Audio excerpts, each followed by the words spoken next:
Assalamu alaikum students. I hope students you are all good and enjoy the holidays. Now students we will move to our subject that is science. So students open your books of science and the page 54. Today we will learn about why does ice melt.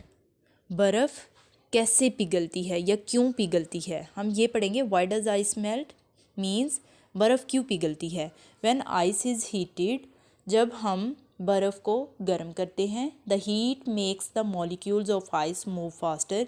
Heat की वजह से ice के molecules जो हैं वो faster move करना शुरू कर देते हैं. एज द मॉलिक्यूल्स मूव, जैसे ही मॉलिक्यूल्स मूव करते हैं, they bump into each other, वो एक दूसरे से टकराते हैं. बम्प मीन टकराना. And began to move away from each other, और फिर क्या करते हैं, वो एक दूसरे से दूर मूव करना स्टार्ट कर देते हैं. विद मोर हीट, जब हम उन्हीं मॉलिक्यूल्स को ज़्यादा हीट देते हैं, they move faster and move further apart, वो और ज़्यादा फास्टली मूव करना स्टार्ट कर देते हैं. और यहाँ तक कि वही मॉलिक्यूल सॉलिड आइस से वाटर में कन्वर्ट हो जाते हैं. इन दी सेम वे, इसी तरीके से लिक्विड वाटर, जो वाटर हमारे पास होता है, बिकम्स स्टीम, स्टीम की फॉर्म में कन्वर्ट हो जाता है या स्टीम में कन्वर्ट हो जाता है.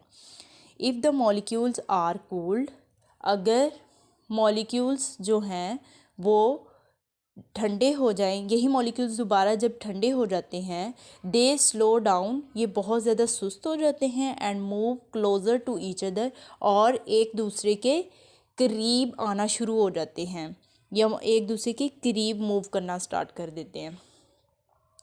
व्हेन मॉलिक्यूल्स ऑफ स्टीम, जब यही भाप के मॉलिक्यूल्स आर कूल डाउन, जब ये ठंडे हो जाते हैं, they turn into tiny drops of water, ये पानी के छोटे कतरों की फॉर्म में कन्वर्ट हो जाते हैं.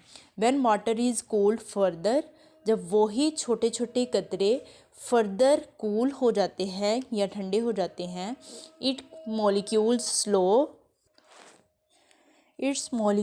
स्लो डाउन, इसके मॉलिक्यूल वो सुस्त हो जाते हैं. एंड और move closer to each other, और एक दूसरे के करीब जो हैं वो मूव करना स्टार्ट कर देते हैं. द वाटर फ्रीजेज इनटू आइस, और इस तरीके से वाटर जो है दोबारा आइस की फॉर्म में कन्वर्ट हो जाता है. नाउ स्टूडेंट्स, इस पैराग्राफ के अब मीनिंग राइट करें अपनी अपनी बुक्स पर. मेल्ट मीन पिघलना, बम्प मीन टकराना, क्लोज़र मीन करीब तर, जो बहुत ज़्यादा क्लोज होता है इसलिए ये क्लोज़र मीन करीब तर लिखेंगे इधर. स्टीम मीन भाप, ड्रॉप्स मीन कतरे, टाइनी मीन छोटा, छोटे भी हो सकता है, छोटा छोटी, एक मीनिंग राइट कर लें. फ्रीजेस मीन मुंजमद या फिर जमा हुआ. नाउ स्टूडेंट्स, आज की हमारी रीडिंग यहीं पे ही ख़त्म होती है. आप लोग आइस के आगे अपनी अपनी बुक्स पर आज की डेट पुट करें. Now students we will move to the short question. So students, open your notebooks of science. Today we will learn the short question number 5. What is thermometer? Thermometer क्या है? To find out how hot something, ये find out करने के लिए कि कोई चीज़ कितनी गर्म है, is we use an instrument, इसके लिए हम एक इंस्ट्रूमेंट मीन आला यूज़ करते हैं जो क्या कहलाता है, कॉल्ड अ थर्मोमीटर, जिसे हम थर्मोमीटर बोलेंगे. नाउ स्टूडेंट्स, हम साइंस की आज की डायरी देखेंगे. आप लोग बुक रीडिंग करेंगे पेज नंबर 54 हाफ की, जहाँ तक मैंने आज आपको करवाई है. और इसके अलावा आपने पेज नंबर 54 के जो वर्ड्स मीनिंग्स मैंने आपको राइट करवाए हैं आपकी बुक्स पर, आपने उन्हें अच्छे से लर्न करना है.